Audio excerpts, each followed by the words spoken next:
Welcome to The Explainer. Today we're pulling back the curtain on the world of medicine. We're going to look at the powerful, often invisible forces that influence, well, pretty much everything, from how a drug is developed to the very prescription you pick up at your local pharmacy.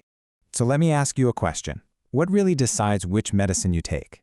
You'd think it's a simple, straightforward decision, right? Just you and your doctor. But the truth is, it's way more complex.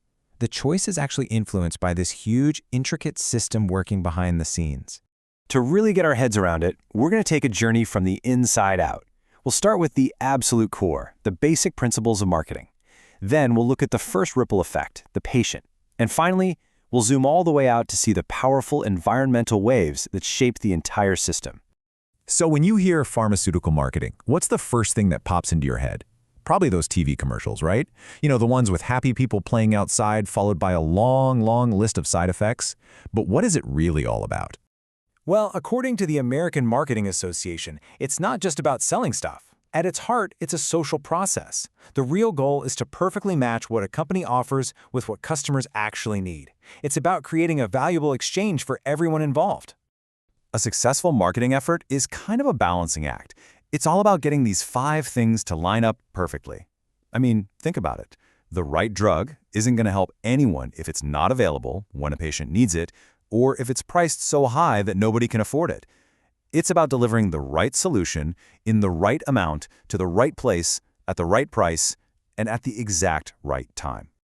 Okay, so let's move to that first ripple and see how this all builds out. Because at the very heart of this massive global industry is one person, the patient. Understanding their journey is absolutely everything. And this quote just nails it. The focus isn't just on the illness itself, but on the person who is experiencing it. Their behaviors, their feelings, their personal decisions, those are the real keys to understanding the entire healthcare market. You know, getting sick isn't just a single moment in time. It's a journey. Sociologists actually have a name for it, the sickness career. From that very first symptom all the way to the final treatment, it's a path filled with decision points that marketing tries to deeply understand. This slide breaks down that journey into a series of questions that, let's be honest, we've all asked ourselves. Is this pain normal? Is it serious enough that I should do something about it? Do I need a doctor, or can I just go to the pharmacy?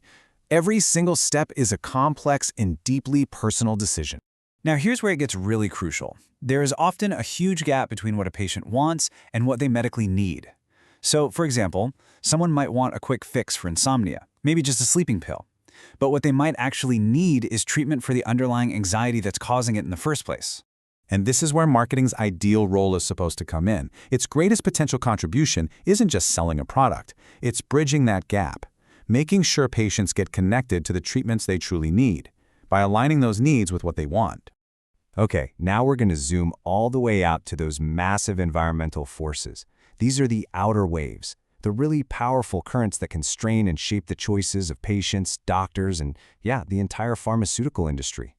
This quote is such a powerful reminder that medicine never exists in a vacuum. It is deeply woven into our society, our politics, and our culture, and those forces fundamentally shape it. The pharmaceutical market is constantly being pushed and pulled by this complex web of powerful external factors. You've got political debates, economic pressures, cultural shifts, and of course, heavy regulations all playing a major role in what's even possible. These system constraints, this is where the rubber really meets the road.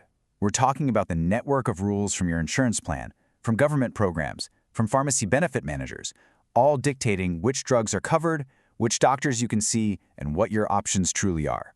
It means that even when a patient and a doctor agree on the best treatment, they might not actually be free to pursue it.